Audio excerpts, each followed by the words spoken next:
Pre మార్కెట్కి సంబంధించిన ప్రధాన అంశాలు చర్చించుకుందాం. ముందుగా మిత్రులందరికీ స్వాగతం. ఈరోజు జూన్ 17వ తారీఖు మంగళవారం. ముందుగా ఏడీఆర్ సెంటిమెంట్ ఎలా ఉందనేది పరిశీలన చేసినట్లయితే డాక్టర్ రెడ్డీస్ ల్యాబ్స్ నెగిటివ్లో క్లోజ్ అయింది.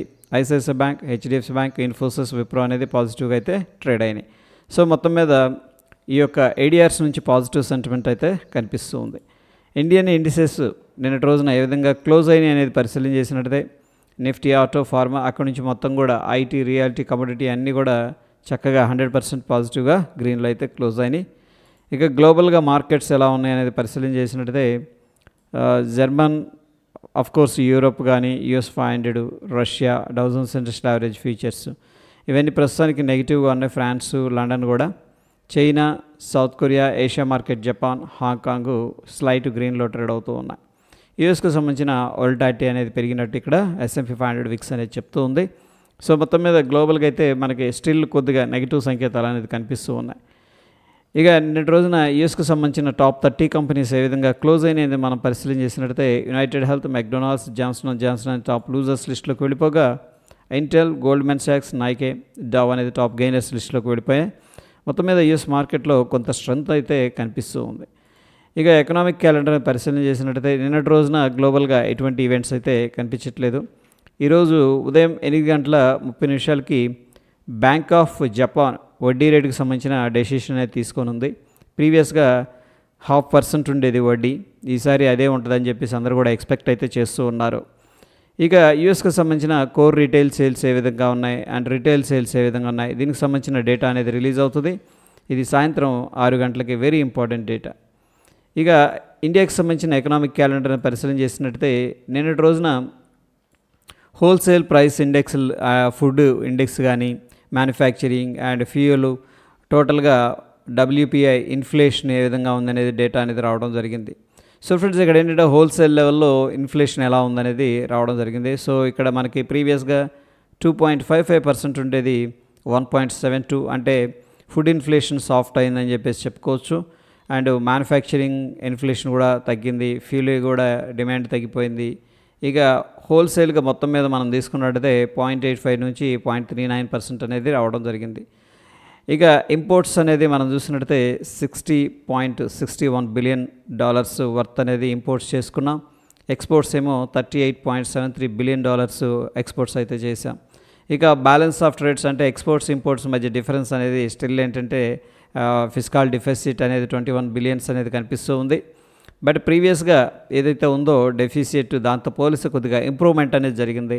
ఇన్ ఏ సింపుల్ వే ఏంటంటే ఎక్స్పోర్ట్స్ అనేది పెరిగాయని చెప్పేసి తెలుస్తూ ఉంది, which is a positive factor. ఇక ఈరోజు విషయానికి వచ్చేసరికి ప్యాసింజర్ వెహికల్ సేల్స్ డేటా అనేది రిలీజ్ అయింది. సో ప్రీవియస్గా 5.5% ఉండేది, ఈసారి 0.8% అనేది రావడం జరిగింది. సో ప్యాసింజర్ వెహికల్ సేల్స్ అయితే తగ్గాయన్నమాట, which is a negative factor again. US stock futures వచ్చేసరికి కొద్దిగా తగ్గాయి.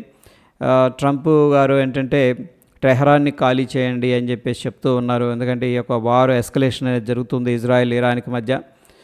సో ఎనీహౌ ఎప్పుడైతే ఈ వార్నింగ్ అనేది ఇచ్చారో ప్రస్తుతం యూఎస్ స్టాక్కు సంబంధించిన ఫీచర్స్ అయితే కొద్దిగా తక్కువలో ట్రేడ్ అవుతున్నాయి. ఫ్యూచర్ అండ్ ఆప్షన్స్ నుంచి ఈరోజు ఎటువంటి స్టాక్ కూడా రిజల్ట్ అయితే అనౌన్స్ చేయట్లేదు.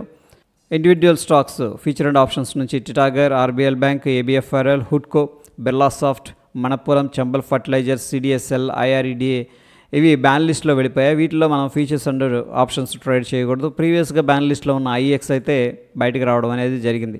ప్రాబబ్లీ హిందూ కాపర్, డిక్సన్ కూడా బ్యాన్ లిస్ట్లోకి వెళ్ళడానికి పాసిబిలిటీస్ అయితే కనిపిస్తూ ఉన్నాయి. అయితే ఫ్రెండ్స్, ఇక్కడ మనం ఒక ఫ్యూచర్ కానీ ఏదైనా ఆప్షన్ కానీ ఈ బ్యాన్ లిస్ట్లో ఉన్న స్టాక్స్లో కొన్నామనుకోండి, వాటిని కొన్నవాళ్ళు ఎగ్జిట్ అవ్వచ్చు, అంటే షార్ట్ చేసినా లాంగ్ తీసుకున్నా ఎగ్జిట్ అవ్వచ్చు. కొత్త వాళ్ళు మాత్రం ట్రేడ్ చేయకూడదు. ఓకే, సో ఎందుకంటే నిన్న ఒక సార్ని కలిశానమాట, ఆయన ఏంటంటే పొజిషన్స్ తీసుకున్నారు CDSLలో, అది బ్యాన్ లిస్ట్లోకి వెళ్ళిపోయింది. బట్ అది మనం ఏం చేయకూడదేమో అని చెప్పేసి అలాగ హోల్డ్ చేస్తున్నారు ఈవెన్ ప్రాఫిట్ వచ్చినప్పుడు కూడాను. సో ఇది ఒక చిన్న అప్డేట్. ఇక నిఫ్టీ హీట్ మ్యాప్ అనేది మనం పరిశీలన చేసినట్టయితే BEL, HDFC life, SBI life, UltraTech cement, tech Mahindra అని టాప్ గెయినర్స్ లిస్ట్లో ఉండగా టాటా మోటార్స్ అనేది టాప్ లూజర్స్ లిస్ట్లోకి వెళ్ళిపోవడం అనేది జరిగింది. Individual stocks supreme industries, IGL, MFSL, KPIT tech, MCX అనేది వీటిల్లో సిగ్నిఫికెంట్గా లాంగ్ బిల్డప్ అనేది జరుగుతుంది. అంటే ప్రైస్ పెరుగుతుంది, ఓపెన్ ఇంట్రెస్ట్ కూడా పెరుగుతుంది. అంటే ఏం ఎక్స్పెక్ట్ చేస్తున్నారంటే ఈ యొక్క పర్టికులర్ స్టాక్స్ ఇంకా ఫర్దర్గా పైకి వెళ్తాయి అనే ఎక్స్పెక్టేషన్ ఉంది. అదేవిధంగా యూపీఎల్లో షార్ట్ కవరింగ్ అనేది జరుగుతుంది. ఎవరైతే షార్ట్ చేశారో వాళ్ళందరూ రికవర్ చేస్తున్నారు. బజాజ్ ఫైనాన్స్, టాటా మోటార్స్, మస్డాక్ వీటిల్లో ఏంటంటే సిగ్నిఫికెంట్ షార్ట్ బిల్డప్ అనేది జరుగుతుంది. ప్రైస్ డిక్రీజ్ అవుతుంది, ఓపెన్ ఇంట్రెస్ట్ అనేది ఇంక్రీజ్ అవుతూ ఉంది. సో ఇంకా కిందకి వెళ్తాయి ఈ స్టాక్స్ అనే ఓ ఎక్స్పెక్టేషన్ అయితే పార్టిసిపెంట్స్ నుంచి ఉన్నట్టు మనం అర్థం చేసుకోవచ్చు. ఇక సిగ్నిఫికెంట్గా లాంగ్ అన్వైండింగ్ అనేది ఎటువంటి స్టాక్లో కూడా కనిపించట్లేదు. ఇక ఫ్యూచర్ అండ్ ఆప్షన్స్లో ఉన్న స్టాక్స్ యొక్క ఇంటర్ప్రిటేషన్ అనేది తీసుకున్నట్లయితే based on the price and open interest long side ఏమో 72% చూపిస్తుంది, షార్ట్స్ ఏమో 12% చూపిస్తుంది. మొత్తం మీద ఏంటంటే ఇంకా ఫర్దర్గా స్టాక్స్ అనేది పైకి వెళ్తాయి అనే ఎక్స్పెక్టేషన్ అయితే పార్టిసిపెంట్స్లో ఉన్నట్టు మనం అర్థం చేసుకోవచ్చు. ఈ యొక్క పర్టికులర్ చార్ట్ అనేది నిఫ్టీ ఫ్యూచర్ది మనం అబ్జర్వ్ చేస్తూ వస్తూ ఉన్నాం. అండ్ నిన్నటి రోజున చక్కగా పాజిటివ్గా గ్రీన్లో క్లోజ్ అయింది. ఆఫ్ కోర్స్ ఏంటంటే ఓపెన్ ఇంట్రెస్ట్ కూడా రైజ్ అయింది. కాబట్టి ఇంటర్ప్రిటేషన్ ఏం చెప్తుందంటే మనకి లాంగ్ బిల్డప్ జరుగుతుంది అని చెప్పేసి చెప్తుంది నిఫ్టీ ఫ్యూచర్లో. ఈరోజు సెన్సెక్స్ ఎక్స్పైరీ ఉంది. పార్టిసిపెంట్ వాయిస్ డేటా అనేది మనం పరిశీలన చేసినట్టయితే ఎఫ్ఐఎస్ మొన్నటి రోజున అన్నింటిలో కూడా బేరిష్గా ఉన్నారు. బట్ ఈసారి కొద్దిగా చేంజ్ అయింది. స్టాక్ ఫీచర్స్ ఇండెక్స్ ఆప్షన్స్లో బులిష్గా ఉన్నారు. స్టాక్స్లో మాత్రం స్టిల్ కొద్దిగా ఏంటంటే షార్ట్ చేస్తున్నారు, అంటే ఎగ్జిట్ అవుతున్నారు. ప్రొపరైటరీ అన్నింటిలో కూడా బులిష్గా ఉన్నారు. క్లయింట్ వచ్చేసరికి ఇండెక్స్ ఆప్షన్స్లో మాత్రం బేరిష్గా ఉన్నారు, మిగతా వాటిలో బులిష్గా ఉన్నారు. డిఐస్ స్టాక్ ఫీచర్స్ని సెల్ చేస్తున్నారు, స్టాక్స్లోనేమో బాయింగ్ అనేది చేస్తూ ఉన్నారు. సో మనం అబ్జర్వ్ చేసినట్టయితే డిఐస్ ఎక్కువగా ఏం చేస్తున్నారంటే స్టాక్ ఫీచర్స్నేమో షార్ట్ చేస్తున్నారు, స్టాక్స్నేమో బై చేస్తున్నారు. ఈ రోజు అని కాదు, గత చాలా రోజుల నుంచి అదే ఫాలో అవుతూ ఉన్నారు. ఎఫ్ఐఎస్ వచ్చేసరికి 2539 కోట్ల క్యాష్ మార్కెట్లో సేల్ చేసినట్టు తెలుస్తుంది. డిఐస్ 5781 కోట్లు క్యాష్ మార్కెట్లో బై చేసినట్టు తెలుస్తుంది. ఎఫ్ఐఎస్ ఏమో షార్ట్ చేస్తున్నారు, డిఐస్ ఏమో బై చేస్తూ సపోర్ట్ చేస్తూ ఉన్నారు. ఇండియా విక్స్ అనేది మనం పరిశీలన చేసినట్టయితే 1.61% డ్రాప్ అయింది. స్లైట్గా ఏంటంటే ఇండియన్ మార్కెట్ వోల్టాలిటీ అనేది తగ్గిందని చెప్పేసి అర్థం చేసుకోవచ్చు. ఇక Dow Jones industrial average features అనేది మనం తీసుకున్నట్టయితే ప్రస్తుతానికైతే నెగిటివ్గా ట్రేడ్ అవుతుంది. మనం చూస్తున్న సమయానికి 198 పాయింట్లు నెగిటివ్గా ఉంది. ఇక డాలర్ ఇండెక్స్ అనేది చూసుకున్నట్టయితే వీక్ అవుతూ వెళ్తూ ఉంది కిందకి. ఇక నిఫ్టీలో ఈరోజు వెరీ ఇంపార్టెంట్ లెవెల్స్ అనేది మనం డిస్కస్ చేసుకుందాం. సో క్లియర్గా చూడండి, 24,700 అనేది వెరీ వెరీ ఇంపార్టెంట్. ఎందుకంటే ఈ క్యాండిల్ ఏదైతే ఉందో స్ట్రాంగ్ మారుబోజు క్యాండిల్ అనమాట. దాని లో అనేది వెరీ ఇంపార్టెంట్. ఒకవేళ మార్కెట్ వచ్చిందంటే నియర్ బై అక్కడ సపోర్ట్ అనేది తీసుకొని మళ్ళీ బౌన్స్ అనేది జరగాలి బుల్లిష్ పర్స్పెక్టివ్లో. ఒకవేళ ఈ లెవెల్ అనేది బ్రేక్అవుట్ అయిందనుకోండి 24,700, ఇమీడియట్గా మనకి 24,494 అంటే 24,500 లేదా 24,450 ఇది ఒక జోన్ అనమాట, ఇంపార్టెంట్ సపోర్ట్ జోను. ఈ జోన్ని మల్టిపుల్ టైమ్స్ అనేది సపోర్ట్ తీసుకుంది. సో ఈ జోన్ దాకా డౌన్ సైడ్ అనేది రావడానికి ఆస్కారం ఉంది. ఒకవేళ మార్కెట్ అనేది 24,892 ఇక్కడే సపోర్ట్ తీసేసుకుంది అనుకోండి, ఇమీడియట్గా మనం వాచ్ చేయాల్సిన నెంబర్ వచ్చేసరికి 25,010 అనమాట. ఎందుకంటే 25,000 అనేది ఒక రౌండ్ నెంబరు. సో ఈ లెవెల్ అనేది బ్రేక్అవుట్ అయిందంటే ఫర్దర్గా 25,222 దాకా అప్ సైడ్ వెళ్ళడానికి ఛాన్స్ ఉంది. ఆ లెవెల్ కూడా బ్రేక్అవుట్ అయితే 25,333 దాకా అప్ సైడ్ వెళ్ళడానికి పాసిబిలిటీస్ అయితే కనిపిస్తూ ఉన్నాయి. ఎనీహౌ మొత్తం మీద అయితే కొద్దిగా మనం వాచ్ చేయాల్సిన very important level 24,700 down side, up side ఇమీడియట్గా 25,000 లెవెల్. బ్యాంక్ నిఫ్టీ విషయానికి వచ్చేసరికి అగైన్ ఏంటంటే 55,534 ఇది ఒక ఇంపార్టెంట్ అయిన సపోర్ట్ అనమాట. మార్కెట్ ఈ లెవెల్ దగ్గరకు వస్తే ఇక్కడ హోల్డింగ్ అనేది చేయాలి, లేదు అంటే కూడా ఫర్దర్గా డిక్లైన్ అనేది జరగడానికి పాసిబిలిటీస్ ఉన్నాయి. 55,100 దాకా డౌన్ సైడ్ అనేది కూడా రావచ్చు అనమాట. This is the possibility. ఇక మార్కెట్ అనేది సపోర్ట్ తీసుకుంది అనుకోండి, ఇమీడియట్గా మనకి 56,100 ఆ లెవెల్ బ్రేక్అవుట్ అయిందంటే 56,400 అనేది మనకున్న అప్ సైడ్ టార్గెట్. సెన్సెక్స్ విషయానికి వచ్చేసరికి సో అగైన్ ఏంటంటే 81,140 స్ట్రాంగ్ సపోర్ట్గా ఉండే అవకాశం ఉంది. ఒకవేళ మార్కెట్ అనేది ఇక్కడ సపోర్ట్ తీసుకొని పైకి వెళ్ళింది అనుకోండి 82,718 అనేది టార్గెట్ అనమాట. ఇక గిఫ్ట్ నిఫ్టీ విషయానికి వచ్చేసరికి ఈరోజు కొద్దిగా సైడ్ వేస్లో కనిపిస్తుంది మార్నింగ్.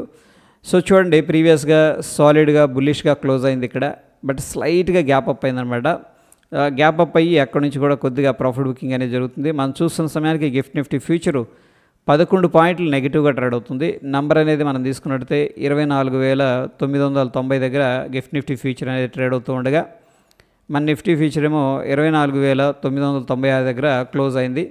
సో ఒక 6 పాయింట్లు నెగిటివ్గా కనిపిస్తుంది. Based on the gift Nifty మనం ఒక ఫ్లాట్ ఓపెనింగ్ అయితే ఎక్స్పెక్ట్ అయితే చేసుకోవచ్చు.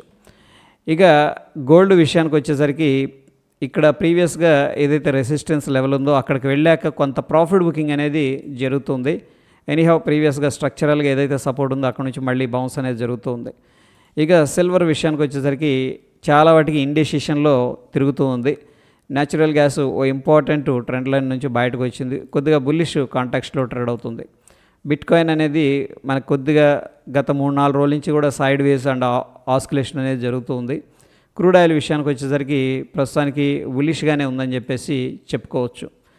ఇక టెక్నికల్గా సమరీ ఎలా ఉందనేది మనం పరిశీలన చేసినట్టయితే బ్యాంక్ నిఫ్టీలోనేమో డైలీలో బై ఉంది, లోవర్ టైం ఫ్రేమ్లో స్ట్రాంగ్ బై అనేది అడ్వైస్ చేస్తూ ఉంది.